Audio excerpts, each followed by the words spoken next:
What's going on, guys? Welcome back to the Forge Sports Media Podcast. I'm Trey, here with Thomas. This is episode 21. And we're going to try to keep it short for the first time ever. I mean, I think our first episode actually was like 30 minutes long. Yeah, but we were like some nervous boys. Yeah, we had no clue what we were doing. And so we're going to try to go straight into it. We've had 2 weeks off. Thanksgiving has just passed at this point. And Trey, you had a particular topic that you wanted to kick us off with, just to bring it in, unless you wanted to roll that later. No, we could do that now, but I was just going to ask, how was your Thanksgiving?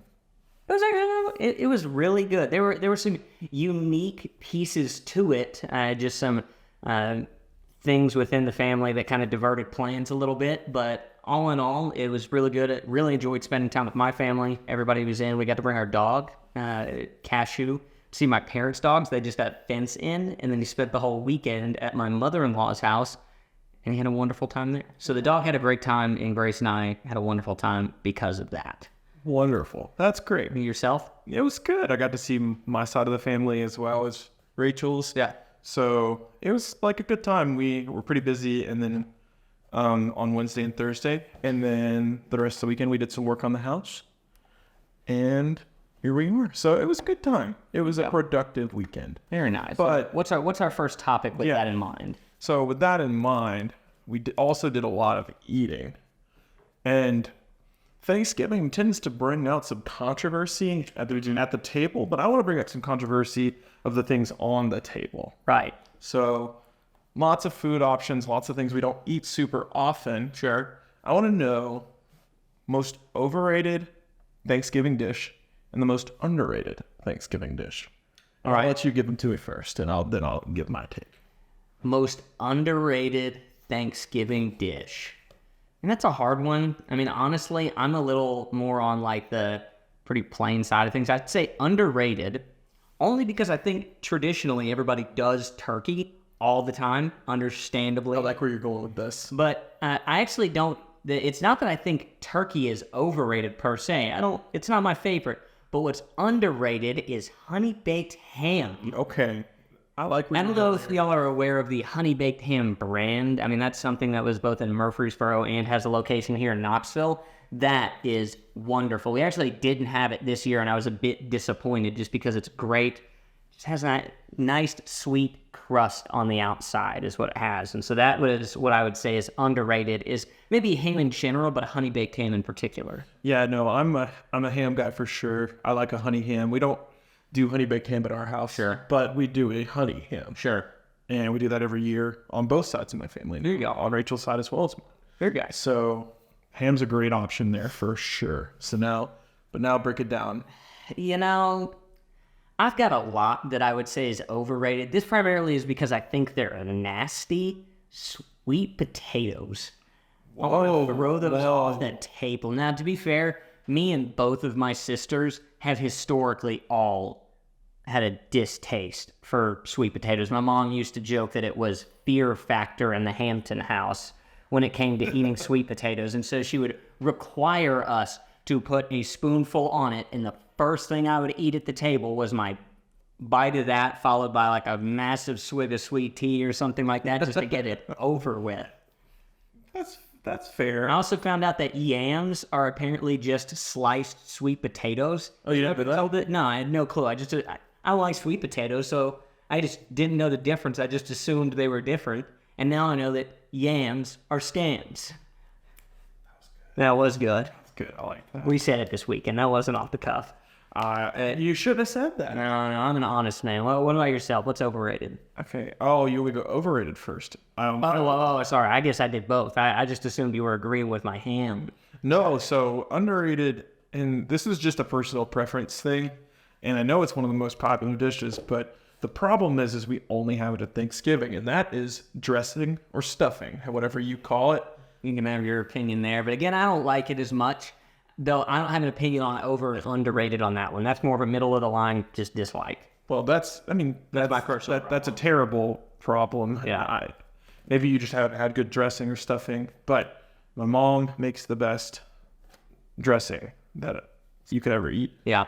And when I was. What is in dressing that you have? Like, I feel like every time I've had it, It's like a cornbread dressing is what we I feel like there's always some like weird like softness in it from what like I've had before. Yeah, I mean it's a soft dish kind of.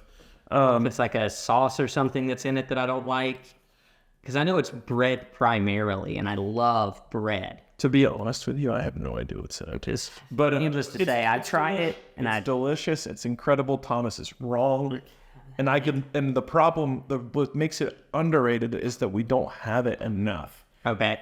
You wish that we would have it more meals of the year instead of just the one. Because nobody does it for Christmas. No, but they should. Nobody does it for their 4th of July celebration. But they should. They should.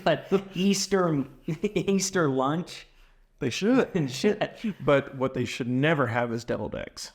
Those are overrated. Deviled eggs are the most overrated dish in the world. I also hate those because it's a mix of mayonnaise and Lord knows what else. Yeah. Some people put, I like eggs. Like the egg's not the problem. It's like what they like mix and put to make it a deviled egg. But do you like a hard-boiled egg like that? Yeah, I do. Oh, okay.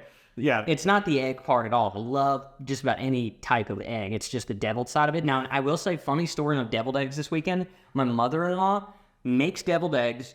My sister-in-law loves them. My brother-in-law loves them. I don't think Grace likes them. And my sister-in-law eats it, and then, like, afterwards, it's like, hey, Mom, like, I don't want to sound, like, ungrateful, but, like, I love deviled eggs, and that was a bad deviled egg. What happened there? Like, what's up with that? And my mother-in-law said, I thought the same thing. And she only ate one. She comes to find out later that apparently they put pickle juice as a mixture in it when they make it. Maybe that's normal for deviled eggs, which I also don't like pickles. But she accidentally used diced jalapeno juice instead, and so just wasn't what they anticipated. No, that might make it worse. It was the funny story of the weekend. But the smell, the taste, it's just all bad. Wrong. It's all bad. It's all wrong. Just give me a scrambled egg and over easy egg. Deviled egg, it's in the words in it. It's the devil. It is the devil. Can we all agree, though, that rolls are the perfect piece of a Thanksgiving meal? I think rolls are a little underappreciated at times. I would say the same. We had these Amish rolls that were really good, and I guess there's some place that they drove up 30 or 45 minutes to go to, and it was dang good. Nice, sweet. I think we've thoroughly covered the topic of underrated views. So let's jump right in with a little bit of an off-season update. There hasn't been a lot happen, but I think this is a fairly big story. No. The big story is that Trey and Thomas are getting swole in the off-season. That's the off-season update. Yeah, we are. Trey and I just got back from the gym. We both need to, get a little more fit. I'm trying to cut right now. I'm trying to be a little better during the off season while I'm not out playing disc golf as much. And I'm trying to do the same, trying to eat a little bit better, trying to get back in the gym, get back to working out. And it's going to benefit like my personal health, but also it's going to help at the disc golf course because we're lifting weights to it in addition to some cardio and some other activities that we've got going on. But I've got a plan to lose between where I was at and where I want to be. I believe it's 25 pounds. Which I'm like 7 of the way through. Hey. I'm doing pretty solid. I've got the scale right there. That's where I go first thing in the morning. And I've been tracking all my calories, but Trey is going to help get me swole. We want to get those faster twitch muscles. You want to be more agile in the mix so that the form can really like play all together. And then the strength is a nice little help in the meantime. For sure. And so we'll keep you guys updated on how that's going. But we have one particular player that's not us that seems to have made an update. As far as we're concerned, this is the only like more newsworthy update. Yeah, as far at as the we time know, of recording. And of course, you guys can probably hit us up in the comments and let us know who we missed. But Allie Smith announced that she's leaving DGA. Yeah. Allie Smith was a silver event winner this past season. She was competitive in several other tournaments. I think had a really strong finish at the Disc Golf Pro Tour Championship. I think she was on that final card. If I'm not mistaken, I could be totally off base there. Either way, she had a strong finish there. Seemed to be set up for a breakout 2024 with DGA, and then announces that she's leaving. Yeah, Allie Smith finished 6th, and it looks like she would have been on lead card and then fell behind in the last. I could be wrong here, but this also, this is the most recent one. Why does this show 6 rounds? Because some of, this is... there's the round 4, or where they have like random strokes, that's to give that's to get everybody back to square. Oh, and then round, they're just... And then round 1 is 1, 2, 3, 4. And then round 1 is the stroke differential. That makes so much more sense. I was so confused at how they laid it out. I mean, I guess it makes sense. It's just funny seeing it so that they can get the actual 2 par score right here. All that to say, Allie Smith finished 6th at the Disc Golf Pro Tour Championship, had been sponsored by BGA, and is leaving for who knows who? Yeah, no. I think she's done a pretty good job of marketing herself a little bit on social media. We follow her on Forge's page, and I noticed that she's posted a couple of videos saying she's enjoying throwing new plastic, and she had a picture of her bag, and you very clearly cannot tell what's on the discs that she's throwing or that are in the bag. And so I think she's doing a good job of like bringing some like questioning and bringing some attention to where is she going to wind up? Where is Allie Smith going to wind up? Thomas, do you have any thoughts just off the top on where she might wind up? This was a surprising one for me that she left a DGA. Well, I think we mentioned in our last episode while talking through people leaving is I just think that she has a likelihood to move to the Clash TSA type mix. And that could just be off for me, maybe because when we were at the Music City Open, the tents were right by each other. But I definitely thought I saw her interacting with, why am I losing it? It's Erica and... Eric.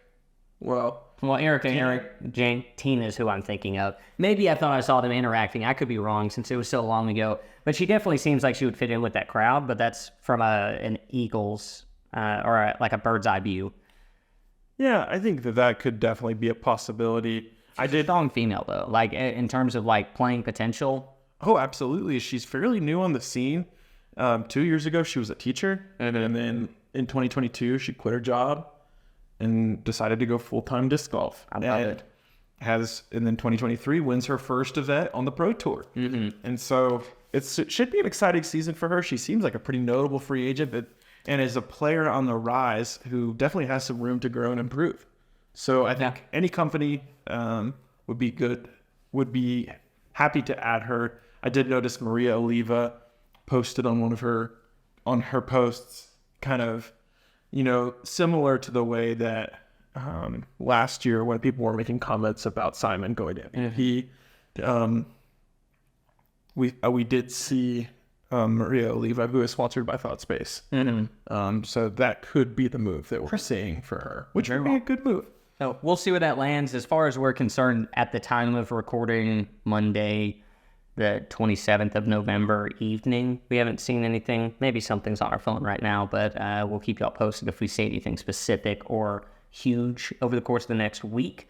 The next topic we're going to cover is there's just been a variety of updates when it comes to Champions Cup this year. Trey, could you break down step 1 of what caused the original issue for Champions Cup? Yeah. In its origin. Yeah, and you may have to fill in some of the details here. I'll give the very general, but there was a pest infestation on the property at Champions Cup at WR Jackson, at IDGC. Yeah, there was a beetle of sorts. Yeah. I'm curious, a pine beetle is what it's called.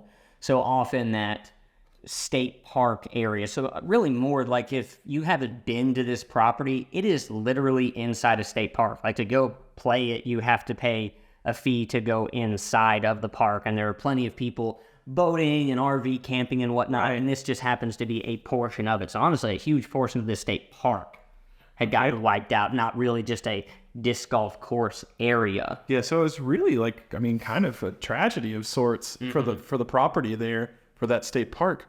But the question came, what happens to Champions Cup? The initial response, which was met with pretty mixed reviews, pretty negative reviews actually, was that they were going to move it to the end of the season. Mm-hmm. And it was going to be, I think, After the Pro Tour finale. Yeah, it was effectively just an addition to the season that had no meaning when it came to points at all. Correct. Which is really, I mean, I guess it doesn't do majors. I don't think they count. They don't count towards DGPT points anyway, but So it doesn't affect that as much. But it was in November, but they were going to keep it at IDGC at some new course that they were thinking of using. and I believe the thought was that, at least from what I'd read, there are 3 courses that are on that property. There is Jim Warner, there is W.R. Jackson, and then there's Steady Ed Hedrick. Those 3 courses, really Steady Ed being like the more beginner-friendly course, lakefront property, Jim Warner being similar to W.R. Jackson, but maybe a little bit shorter. It's probably your middle-of-the-road course, but I also didn't get to play that one, so I can't stand firm behind that. But W.R. Jackson is a much longer, more technical course, and the goal would be between where Jim Warner was and where W.R. Jackson was to create either it was one really long championship-level course. Correct. I believe it was 1 and not 2 within the set. Correct. I think that was the plan. But that had a setback, and they're not going to be ready to do anything on that course until 2025 is what it sounds like. And so they moved Champions Cup. Good idea to Northwood Black. Right. It's the course that brings the woods. Champions Cup is known for being a wooded tournament Yeah. at W.R. Jackson. What better place to replace it than the hardest wooded course in the country? Right. Bad idea. Put it in, I believe, June, right in the middle of the European tour. Which is just bad. Yeah, it's just like not smart. Initially, it was met with like positive feedback. People were happy that it was going to be in Northwoods Black. People were happy that it wasn't at the end of the season. But then Vaino Makala was probably the most vocal against By far. and for good reason. I mean, for these players who are wanting to compete in their home country, their home continent, I guess, like compete in Europe, for the growth of the sport in Europe, to go and say, no, we're going to make you not play one of these tournaments. Well, we're going to make you make a choice to play a European tour tournament or play a major. It doesn't make a lot of sense for the growth of the sport. It doesn't make a lot of sense for the European players. It kind of showed a lack of understanding of what was best for the sport. Yeah. And after Vaino spoke out, a lot of other players were kind of like, oh yeah, Vaino's totally right. Yeah. And so, Which, I mean, honestly, it was in a very weird time frame where they announced that Euro side of next season and were putting a ton of focus on it, and then just randomly just dropped the bomb in the middle. It was terrible timing all around, even amongst it just being maybe not the most wise decision, because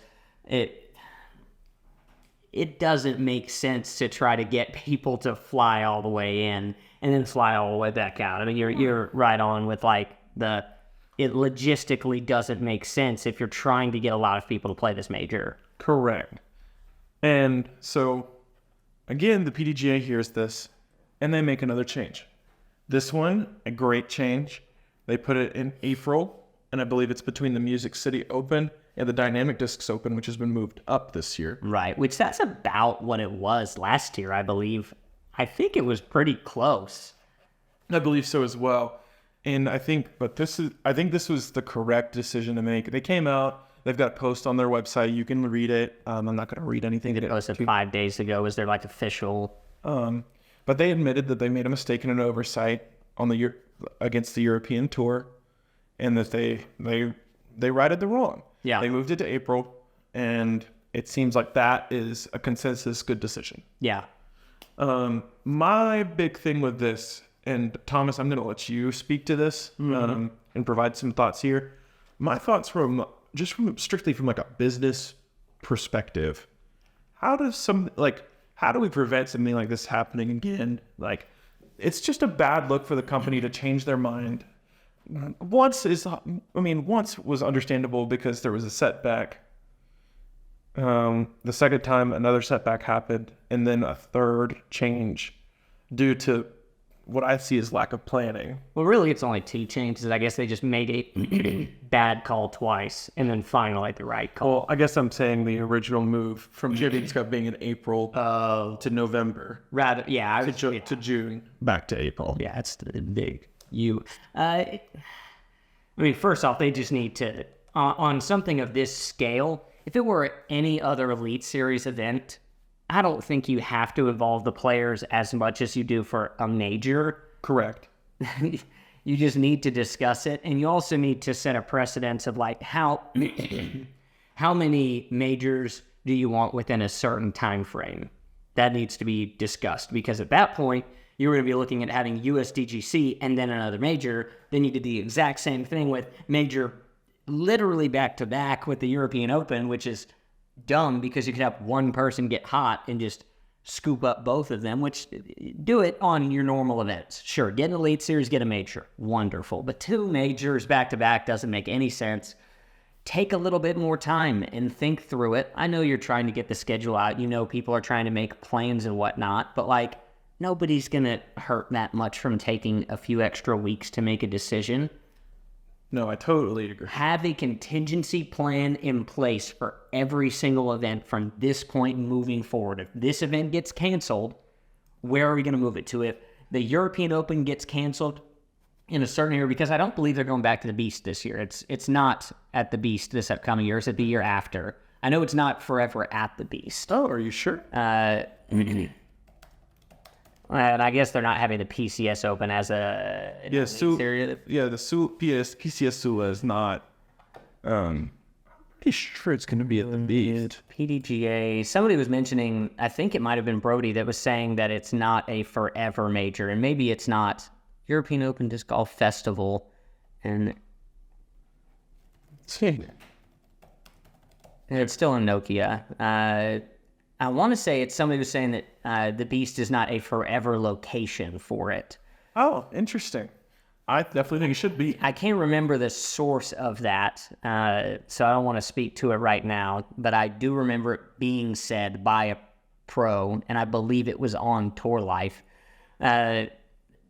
The bigger thing here is on your normal events, like let's say something happened at USDGC, which it's constantly been discussed that Winthrop University may at some point not let them have the event there, which sounds odd because every time they have an event, somebody from Winthrop comes out and basically says, we love that this thing happens here, but I think maybe they don't like some of the like off event traffic that comes through to play the course. I don't know, but like if that weren't to happen, what would you replace with USDGC if it happened like 4 weeks before? What would be your plan? And like, how do we go ahead and have that in place? Like internally, you don't have to tell the public, but so that you can make a plan that's maybe at least been moderately discussed with prior pros, somebody that's not going to just go around yelling to the crowds like that they need to worry about Champions Cup getting moved. But at least if you have something in place, timeline-wise, like area of the U.S. that'd be okay to move it to, something that's in that general area. I mean, there have to be other championship level courses that you could move an event to in a relative area.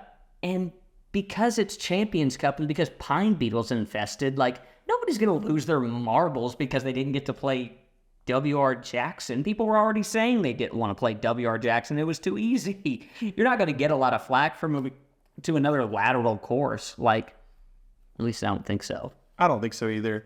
I think the big thing is what you've touched on, what my thoughts were, the lack of planning and the lack of thought going into the decision making to the point where they did have to change multiple times. I think having contingency plans, being prepared to make changes. We're a growing sport. We don't have a ton of priority when it comes to certain things. Be prepared to make changes. It just didn't seem like that was be prepared to make a change and to stick with it. Yeah. The only other thing I was going to say on the location here, and this is nitpicky, but especially because W.R. Jackson, like in Appling of all places, was where we had it historically, is that Ledgestone, if it weren't for the Ledgestone AM side, would not be well spectated.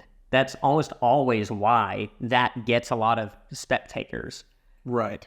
And I can't remember if was it this past year that it actually didn't have an insane crowd because they didn't have it on the same weekend? I think that is correct. No, was it that or the Dynamic Discs Open? I'm almost certain.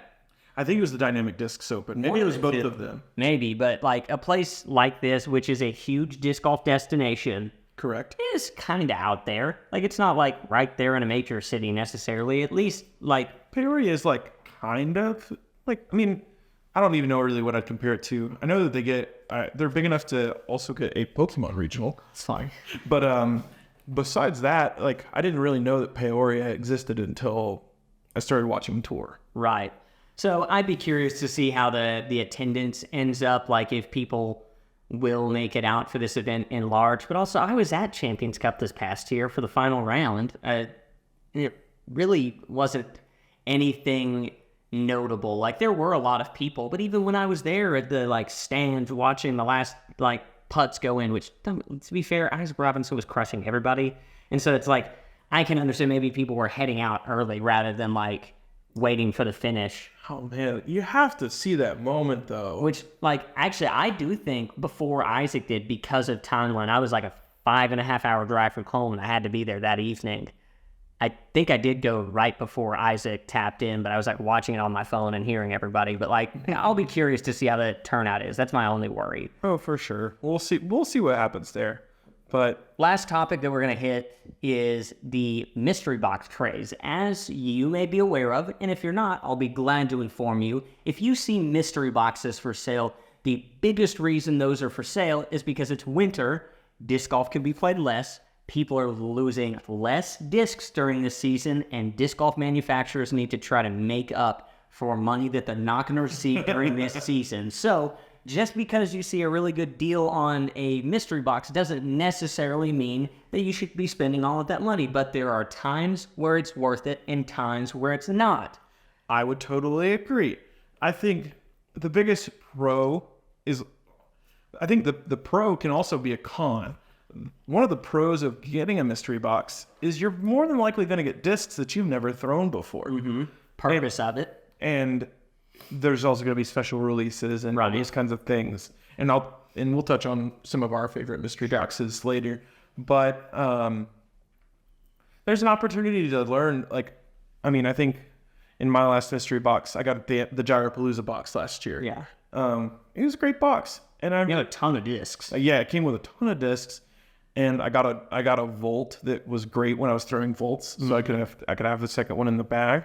And then I found I really liked the Envy for some backhand like flex shots for my noodle arm backhand. So I was able to find out find out and throw discs I'd never thrown before, and it was a really good experience. And then also, if I didn't like discs, I could give them away to people who I thought would be able to enjoy them more than me. Yeah. And so, but the con is you run into some situations where you get a 140 gram super understable disc that is completely useless to you and to the friends that you play with. Right. You really, here's the way I'll put it. Honestly, a lot of mystery boxes even will do a lot of misprints. Yes. And like, don't get me wrong, I'm a big fan of buying factory second discs because for the most part they're cosmetic in the stamp rather than like cosmetic and performance in the plastic. Yeah, you might see some like imperfections in the plastic or like bubbles where you're not expecting a bubble or things like that. But a lot of it is, like you say, and even with those situations, it's cosmetic. And so I'm not a big fan of like, some of these mystery boxes are not as good of a deal in my mind because you're still paying in some of them $8 to $10 a disc where you might pay that anyway. If you bought a bunch of factory seconds, you're going to get some fun discs. They're not going to like, for the most part, completely like abuse you in like the like spending your money department, but like there's definitely some value there. And maybe next episode I'll come prepared with some like breakdowns of what I think is the best to worst value in mystery boxes, because Ledgestone does them, and like some of those are really good because you can get a grand prize and end up getting a Zuka cart or a grip bag or something like that. Yeah, they have all kinds of crazy prizes, and it seems like every single one has one of those prizes, but sometimes it's a belt and socks. Sure. And so maybe I'm not going to like that. And like, sure, I'm sure there's somebody out there that could find a cost efficacy on a Ledgestone box, or it's like, how many do I have to buy to get a Zuka cart? And like, how much could I sell all of this for? And like, how much money could I lose while still getting a Zuka cart down the line? There's probably like some lottery numbers and like analysis that you could do to like break down that box with as big of a prize. Trey, you have a particular box that you wanted to discuss that you think is a good value given the unique discs. Yeah, so I'm very excited. I've already told my wife this is the big Christmas present for me this year. I want the Clash Discs mystery box, which it's really not actually a mystery box. They've announced to some extent what will be in the box. Mm-hmm. So in this box there will be 6 discs. That's the one from last year. Okay. Which is a cool one. I wish I'd gotten that one too. I wasn't into Clash last Christmas. But so it's going to be coming with 6 discs, 3 prototypes. So 3 unreleased discs. They're approved, but they're unreleased. So they're going to have the Sage, which is it has destroyer numbers, essentially 12, 6, -1, 3. It's supposed to be an overstable distance driver that's going to market to a lot of players, you know, the pros who are looking for that disc to be their max distance, and for the AMs like me and you who are looking for an overstable distance driver. Mm-hmm. That's just going to be a wind fighter and have a ton of fade. It's going to appeal to a lot of people. So that's a great disc. It also is coming with the 2 new mid-ranges, the Guava and the Cherry. It's no secret that I love the Clash Discs names. They're so fun. Saying, I'm throwing the Guava and throwing the Cherry. It's definitely a unique named brand. It's not something like they've definitely taken the biggest leap in the naming of discs that I've seen, I think, the entire time I've been playing. Oh, I think so too. And it works. And people love it. People think it's fun. And the discs and the disc quality are incredible. The Guava is supposed to be a step down from their Mango. Their Mango being their overstable, like drone, I'm trying to think, Gator type disc, that really overstable mid-range. The Guava is going to be a step down from that, maybe similar to a Rock 3 or an EMAC Truth, or something along those lines, which I think is something that the lineup needs. The Berry is very straight. The Mango is very overstable. To have something kind of riding between those, I'm super excited to throw that one. And then the Cherry is supposed to be between the Berry, which is the neutral, and the Peach, which is the very understable mid-range. So they're filling out their mid-range lineup. You're going to get an opportunity to try two new mid-ranges. I'm always enjoying trying new mid-ranges, trying to figure out what's going to fit in my bag. And then they're going to have 2 discs, one that's going to be in the Sunny plastic that has the Sound of Disc Golf, which is the marketing that they're doing for this particular box. It's going to have a custom stamp, and the discs will vary, so hopefully it'll be a disc that's not come out in Sunny plastic yet. Yeah. Because they've only done that for the Tour Series and then a handful of sodas. Okay. Then they're going to do a bar stamp steady disc and that's going to come out in a variety of plastic, or a variety of molds. And then what everybody's excited about, the double steady discs. The double steady looks insane. They do look insane, and it's a unique concept. No one's ever done anything like it. It is over mold-esque. The Wild Honey is actually releasing on December 1st. But for this particular mystery box, you're either going to get a double steady mint, which is their overstable approach disc, or the Cinnamon, which is a stable to, it's a pretty straight fairway driver. And so I have no idea what to expect with these discs on feel, on anything. It is 2 different plastics molded together. Similar to an MVP feel, but with a completely unique pattern, especially on the top in terms of where it lands. Correct. And so I don't even know if they've said much about the density differences, because that's a lot of the thing with the overmold is that the rim is going to hold a little bit more of that weight, which helps you get the RPMs. I think that's the science behind it. And so I'm curious to see what these discs fly like, what they feel like, and I'm super excited to get them all in a Finnish birch box. Yeah, I did. It's a wooded box, which is pretty unique. Thomas, why don't you transition over to the box that you're excited about? Yeah, definitely. And I think though honestly, I don't think I've ever actually purchased like a legitimate mystery box. Like I might have purchased something from like Ledgestone one time, which is like their own handcrafted version, not from like a manufacturer itself. Okay. But what's unique this year, at least in my eyes, is the Discmania mystery box, primarily because it runs almost identical to like the idea of McDonald's Monopoly. Oh. There are 14 unique discs. Maybe they're not all unique in terms of their mold, but in terms of the plastic, the color, I believe specifically, there are, I believe, 7 different like colors and maybe 2 different types of stones that they're calling them the lost stones. And there are a bunch of colors, and then I think maybe 2 different types of stones. I can't really understand what the variety here is, but there are 14 unique lost stones. And if you purchase mystery boxes, which each have 3 lost stones in them, you might get 2 of the same one for all I know. Then you get 3 discs are guaranteed to be a lost stones, which includes the new originals mold, which I believe they announced today is a P3X. Ooh. And so they're rolling back a favorite in this, which I think all of this is color glow plastic.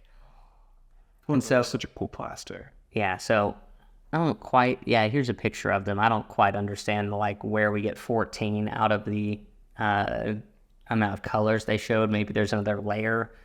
The biggest thing here is if you collect all 14, similar to McDonald's Monopoly, is the first person that does it gets mystery boxes from Discmania for life. Now, my gut says this means every year you get free mystery box is probably what it means, not like every month you get a mystery box. Who knows? But you would have to purchase a lot of mystery boxes to get this. So I would hope that they'll take good care of the first person that does that. But that's a good way to make some money over some disc maniacs out there that are ready to absolutely shell out a bunch of money. So I can't tell if this is a good or a bad thing. Probably bad for the generic consumer. But it'll be really fun to see, like, to kind of follow this process. Yeah, I'm sure they'll make a post about the person that did it, do some type of interview with them and discuss in detail more like this, like what exactly Mystery Boxes for Life entails. But that's a unique concept that I haven't seen before. No, I mean, it's a pretty cool take, honestly, on the mystery box. I think both Clash and Discmania have done unique things this year to make their box stand out. Definitely. Oh, I think there's 7 creator, or no, premium plastic, I thought that said creator stones. Never mind. One way or the other, fun box, and they typically do some really cool discs in them. So if I were to get one, maybe this, though I don't think in the off season I'll be buying a lot of this. Actually, I may offload some of my discs. I think it would be a good time to try to thin out the collection, make some room for buying some stuff I might throw more out of my rack in the mudroom. So we'll see where that goes. But I think that's all the topics we've got on here. I may have to check out that mudroom, see what you got in there. You could definitely take a look at it. But that's all we had for today. Thanks for listening. If you made it this far, we will be back soon. Hopefully next week. I have to assume here in the next week or two, we'll get a larger update on the off season. One way or the other, we'll try to keep you all posted with the latest and greatest on the off-season disc golf scene. So we appreciate it. Make sure to like, subscribe, follow us on Instagram, TikTok, subscribe on YouTube like I just mentioned, and we would appreciate the time. Absolutely. Thanks, guys. See y'all.